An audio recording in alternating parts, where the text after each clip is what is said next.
ಆಗುಂಬೆ ಘಾಟ್ನಲ್ಲಿ ಓಡಾಡುವಂತಹ ಪ್ರಯಾಣಿಕರೇ ಎಚ್ಚರ ಎಚ್ಚರ.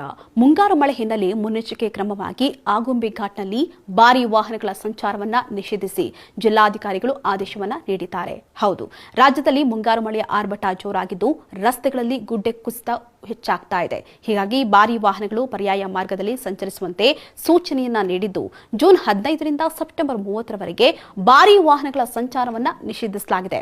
ಅದರಲ್ಲಿ ಉಡುಪಿಯಿಂದ ತೀರ್ಥಹಳ್ಳಿಗೆ ಸಂಚರಿಸುವಂತಹ ಭಾರೀ ವಾಹನಗಳ ಬದಲಿ ಮಾರ್ಗವಾಗಿ ಉಡುಪಿ, ಕುಂದಾಪುರ, ಸಿದ್ದಾಪುರ, ಮಾಸ್ತಿಕಟ್ಟೆ, ತೀರ್ಥಹಳ್ಳಿಯ ಮಾರ್ಗವಾಗಿ ಸಂಚರಿಸುವಂತೆ ಆದೇಶಿಸಲಾಗಿದೆ. ಇನ್ನು ದಕ್ಷಿಣದ ಚಿರಪುಂಜಿ ಖ್ಯಾತಿಯ ಆಗುಂಬೆ ಘಾಟ್ನ 5 ಮತ್ತು 12ನೇ ಹೇರ್ಪಿನ್ ತಿರುವು ಮಳೆಗಾಲದಲ್ಲಿ ವಾಹನ ಸವಾರರ ನಿದ್ದೆಗೆಡಿಸಿದ್ದು ಲಘು ಗುಡ್ಡ ಕುಸಿತ, ತಡೆಗೋಡೆ ಕುಸಿತ, ಕಡಿದಾದ ಮಾರ್ಗದ ಕಾರಣಕ್ಕೆ ತಿರುವಿನಲ್ಲಿ ಟ್ರಾಫಿಕ್ ಜಾಮ್ ಉಂಟಾಗ್ತಾ ಇದೆ. ಅಲ್ಲದೆ ಕೊಂಚ ಎಚ್ಚರ ತಪ್ಪಿದ್ರೂ ಕೂಡ ಅನಾಹುತ ಆಗುವಂತ ಸಾಧ್ಯತೆ ಇದೆ.